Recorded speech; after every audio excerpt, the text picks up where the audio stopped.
sorry about that. I seem to have kind of like a weak connection right now, so I'm hoping that this will get through.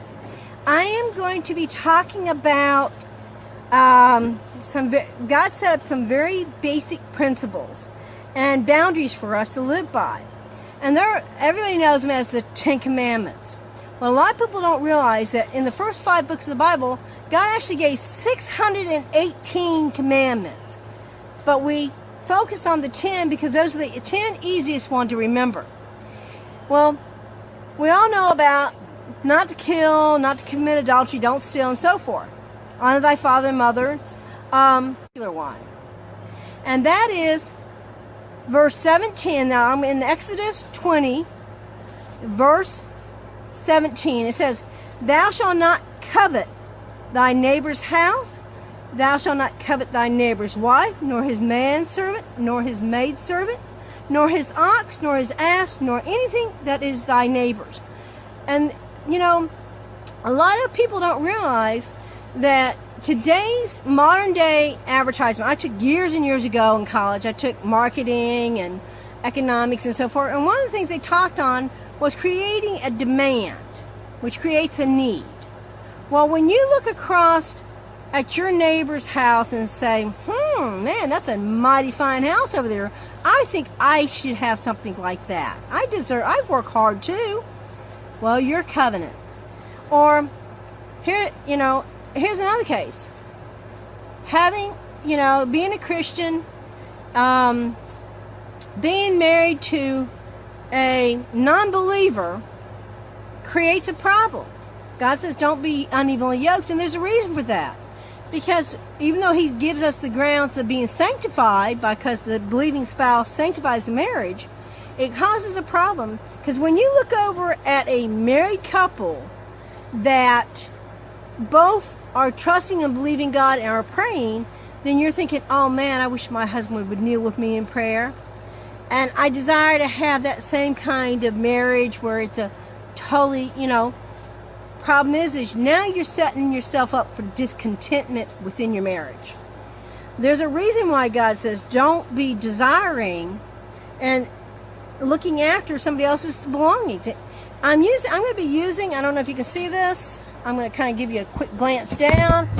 This is my other beloved. This is an 1890 Bible. And so it too is falling apart. It fell apart 100 years ago probably. But the reason I want to use this one because the new translations lots of times omit the word covet. And covet is a very specific word. And it means, according to Webster, to want ardently, especially something that belongs to another person, to long for with envy, cupidity, a strong desire for wealth and greed. So, you know, when you take and do away with the word covet, you kind of like water it down and take down a little of the sin factor down to saying, well, I'm not really doing that bad. So I'm going to take you through some other scriptures here about what happens when that it's going to stay good. I hope you can catch on.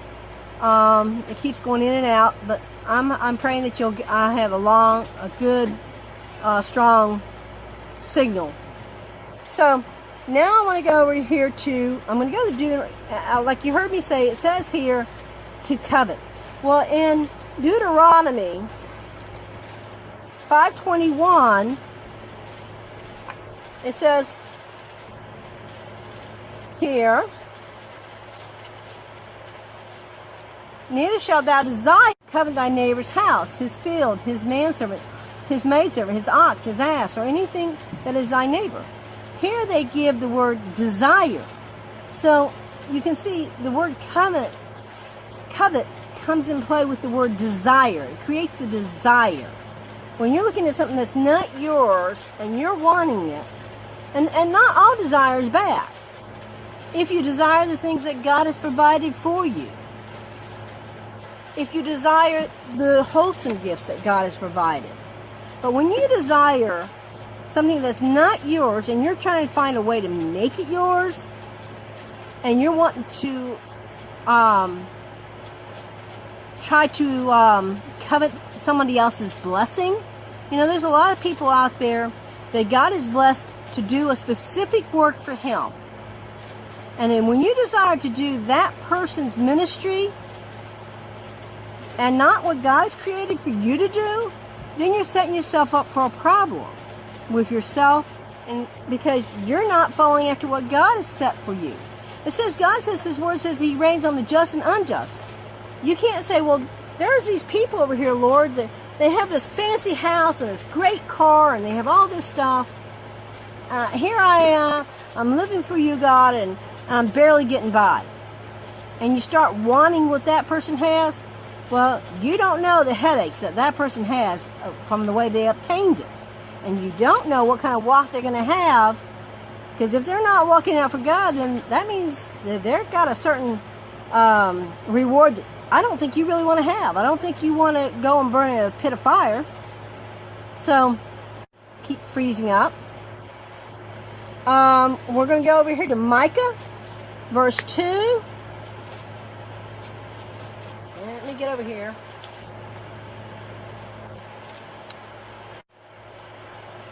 I think I done gave you. Okay. Old Bible, hard to get to my notes. Here we go. Micah 1:2. Chapter 2, verse 1 and 2. It says here, woe to them that devises iniquity, work evil upon their beds. When the morning is light, they practice it. Because so they oppress a man in his house and even a man in his heritage. So here they are that are, taking away something that God planned for someone else. And they do it with violence. That's covet. All right? They're coveting somebody else's property, something else that God has planned for someone else. So, here we go. And, excuse me as I fumble through this old Bible here. It's pretty old. Let me get back over here because I kind of jumped out of sequence. Well, that's all right. We'll get on. Now, Romans 7, chapter 7, verse 7 and 8 says this. What shall we say then? Is the law sin? God forbid. I had not known sin, but the law. For I had not known lust, except the law had said, thou shalt not covet. But sin, taking occasion by commandments, wrought in me all manners of concupiscence. Probably can't say that word right, but for without the law, sin was dead. But with the law, sin is alive. So, the thing is when you're coveting, you're sinning. When you're desiring what somebody else has, and not what God intended for you, you're sinning. You're breaking one of the 10 commandments. Now, if you seek out what God has planned for you, and God shows you and reveals to you, this is what He has for you, it may be similar to somebody else's, but He's going to bless because it's going to be something He's created for you to do. Not where you're wanting to look at somebody else and says, oh, I can do that too. Well, there's only one thing, and I'm going to get there on the last point. But first I want to go a little bit further here. We're going to go over here to 1 Timothy 6:10, 6 through 10. Hang on here. And we're going to start with this chapter 6, verse 6. It says, but godliness with contentment is great gain. For we brought nothing into this world, and it is certain we can carry nothing out. And having food and raiment, let us be therewith and content. But they that will be rich fall into temptation, a snare into many foolish, hurtful lusts, which drowns in men and destruction and perdition. For the love of money is the root of all evil, which while some covet after else's has, you're setting yourself up for a lot of great sorrows. Now, there's something God did talk about coveting. And we got his seal of approval on.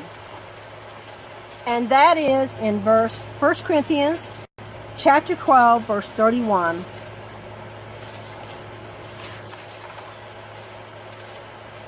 But covet earnestly the best gift, and yet I show unto you a more excellent way. And this best gift, I'm going to back it up here. This is a more excellent way. And what way is that? It's going to be in verse 14, verse 39. It says, wherefore, brothers, covet to prophesy, and forbid not to speak with tongues. So, God is the one thing you are to covet, and that is for the gift of prophecy. And there's a reason for that is because when you are in a right relationship with God, and you are in a right relationship and fellowship with God, then you're talking to God and you're hearing from God. So, when you covet to prophesy, that is a desire to hear and to relay what the Word of God, what the Word God has said to you to give. Now, God spoke to me about covet. There are too many people out there coveting thy neighbor's good. Thy neighbor's covet somebody's sympathy. There are people who are sick and they're receiving compassion, and there are people out there that, well, like, why can't I get that compassion?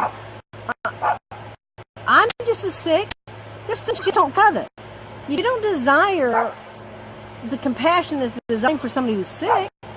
That means you're wanting to bring on sickness onto your own body and into your own soul. So don't do it. Covet the best gift, and that is to the gift of prophecy. Covet the gifts that God is providing for you through Him.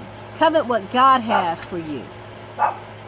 Covet only what God has. Don't covet your neighbor's stuff. That's my word of warning. I was given a word of warning for people, and that's it. Don't covet thy neighbor's goods. Don't covet their ministry.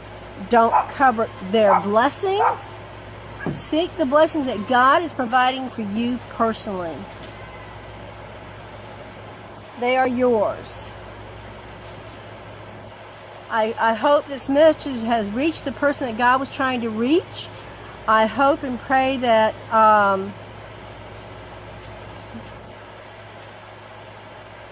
that you can see. This is a small ministry. I love what I get to do, but I also am obedient to God. And if He said give a word, this message, a warning, I'm giving it. I pray that it helps somebody. But remember, that is not yours. It's about getting the best car, getting the best house, getting this, getting your own, and then So, I hope this came through. I'd like to say thank you, Chad Collins, Gina Lewis, Patricia Wood Beaver. Thank you for watching. I don't know how well it came through. Not all of my messages is so harsh, but usually it's a lot more lighter. But God had this for somebody. Remember, to covet the best gift is the gift of prophecy, and that's being in the right relationship. Hi, Matt. You want to hear from God. You want to be able to give the Word of God.